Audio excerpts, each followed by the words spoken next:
Chịu chơi lắm mới yêu anh được, vì nắm chắc sẽ sát thương.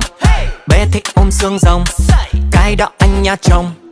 Bé muốn câu chân thành thì anh thừa nhận mình sai.